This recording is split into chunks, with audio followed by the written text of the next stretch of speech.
संरक्षण का नियम, ठीक है।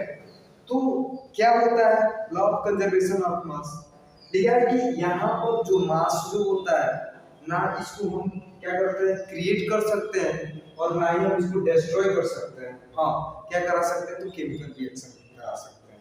हमने कहा कि masses is neither created nor destroyed, only chemical reaction.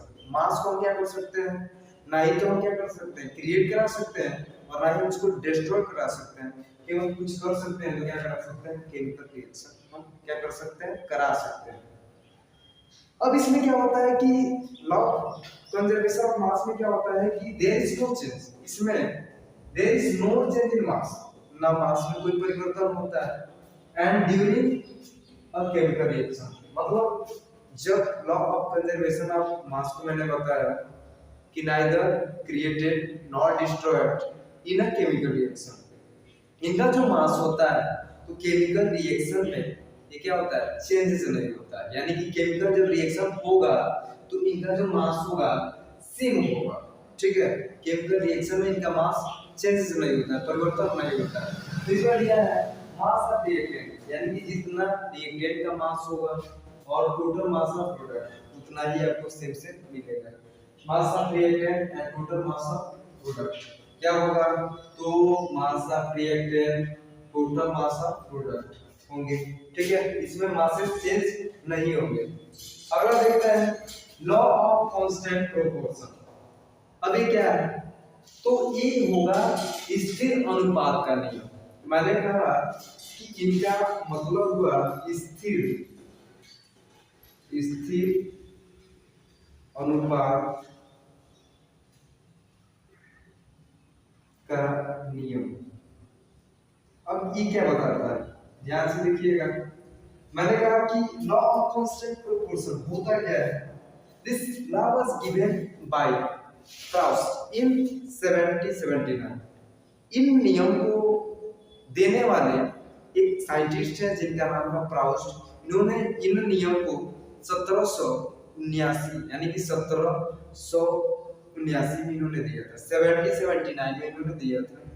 इन्होंने कहा क्या था, इन्होंने नोट किया था कि जो कंपाउंड होंगे वो कंपोज होते हैं दो या दो से अधिक। हमने कहा कि जो कंपाउंड होंगे ये कंपोज होते हैं, मिलकर बने होते हैं दो या दो से अधिक एलिमेंट से, ठीक है। And each such compound have the same element in the same proportion, यानी कि जो एलिमेंट होते हैं कंपाउंड जो होते हैं उनका सेम क्या होता है प्रोपोर्शन होता है, यानी कि एक उनका सेम अनुपात होता है, सेम प्रोपोर्शन होता है, ठीक है। सेकंड में क्या है, सेकंड में क्या कह रहा है, सेकंड में कह रहा है कि इन केमिकल सब्सटेंस, यानी कि जब केमिकल सब्सटेंस में आपने देखा होगा कि जो एलिमेंट होता है ऑलवेज क्या कराता है डेफिनिट प्रोपोर्शन को क्या करता है शो कराता है। केमिकल रिएक्शन में आपने देखा होगा कि हमेशा जो केमिकल सब्सटेंस होता है एलिमेंट को डेफिनिट प्रोपोर्शन क्या करता है मतलब शो कराता है, दिखाता है। जैसे मैं कहूँ आपको, अगर कहीं से अगर आप जल लेकर आए हैं अमेरिका से, थाईलैंड से या फिर राजस्थान से, जहां से भी लेकर आए हैं, तो वहां पर जल का जो आपका जो फार्मूला होगा हम क्या करते हैं H2 यानी कि हाइड्रोजन और ऑक्सीजन मिलकर क्या बना रहा है वाटर बना रहा है। यानी हम कहीं से वाटर लेकर आए हैं तो यही यूज करना पड़ेगा H2O। तो आप देख सकते हैं H जो है H का एटॉमिक मास क्या होगा तो 1 होगा, लेकिन अगर 1 को हम 2 में मल्टीप्लाई कर देंगे तो यहाँ पर क्या हो जाएगा 2। ऑक्सीजन का कितना एटॉमिक मास होता है, मतलब ऑक्सीजन का मास कितना होता है तो 16 होता है, 16 होता है। तो हम इसको काट सकते हैं 2 1 जा 2 और इनसे 8।